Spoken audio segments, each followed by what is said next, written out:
Winning a chess game isn't something you can simply make happen. There's no outright winning strategy or forced win.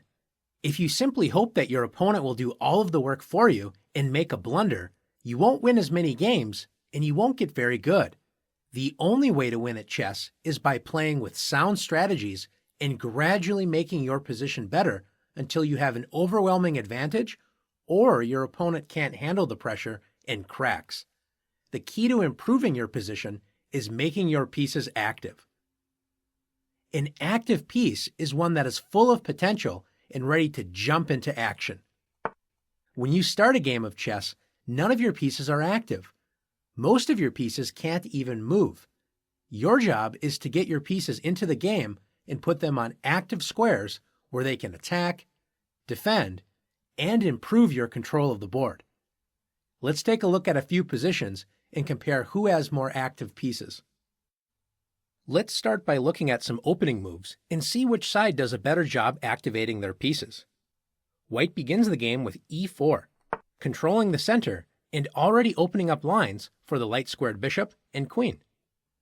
Black plays h6. This pawn controls g5 but does nothing to help with development. White plays knight f3. The knight activates toward the center, controlling the d4 and e5 central squares.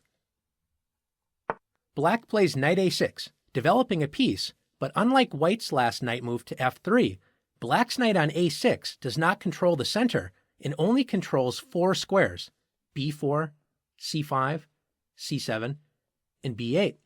Let's compare that to the knight on f3. 1, 2, 3, 4, 5, 6, 7, 8.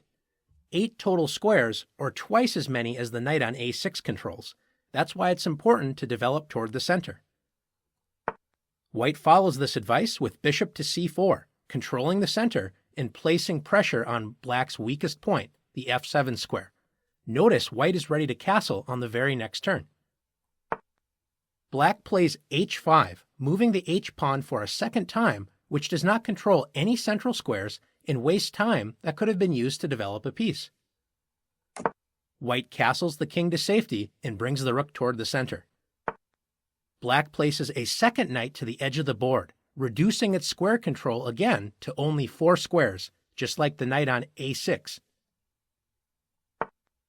White activates the rook with rook e1. The rook enjoys open lines in the center of the board. Notice the rook can help support the e-pawn's advance up the board in the future. Taking a look at White's position, you can notice that White has placed a pawn in the center, has developed pieces to active squares that help control the center, and White has also castled the king to safety. Black, on the other hand, does not control any of the key central squares, has 2 knights on the edge of the board, and Black has not moved any pawns that would allow the bishops and queen to enter the game. White's position is far more active. Let's take a look at another position. Take a moment and compare White and Black's pieces. Which side has more active pieces, White or Black?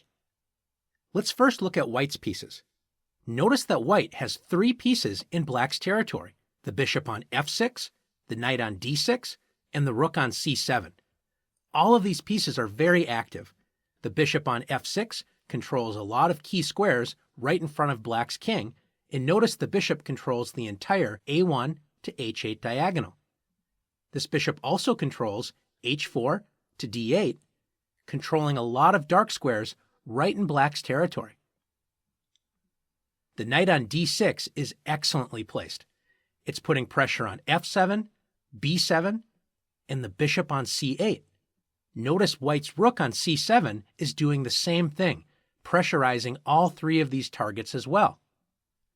The only piece that's not in Black's territory is the rook on d1, and it enjoys a lot of open squares and also protects the knight on d6. Let's compare that with Black's pieces. Black has no pieces in White's territory, and notice Black has 3 pieces still on the 8th rank.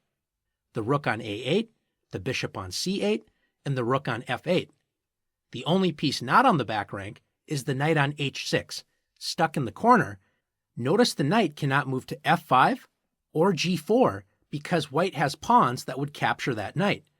Black's pieces are basically paralyzed. Take a look at the light-squared bishop on c8. It has one square, d7, and it's already protected by the white rook. The black rook on f8 cannot move to e8 because of the knight, or d8 without getting captured by the bishop. The only piece that can move without getting captured is the rook on a8, and it can only move to b8, where it's not really doing much. So to take a look at this position, we can say white has very active pieces and black has very inactive pieces. Let's take a look at one more position. Finally, in this position, is it clear which side has more active pieces? Let's take a look. Notice that both sides have pawns directly in the center, d4 and d5. Both sides have very active bishops. They both control kingside and queenside space. Both sides have queens directly behind those bishops, controlling good diagonals on the king side as well as queen side, and they're well placed in the center of the board. Notice both sides have rooks on the c-file, enjoying a lot of open squares. The only difference between the two sides is the rook on e1 for white has the e-file all to itself. Meanwhile, the rook on f8 isn't really doing that much for black. So black solves this by playing rook f to e8. Both sides have very active pieces. We would call this an even or balanced position. Now that you've learned how to identify active versus inactive pieces, it's your turn to practice activating your pieces.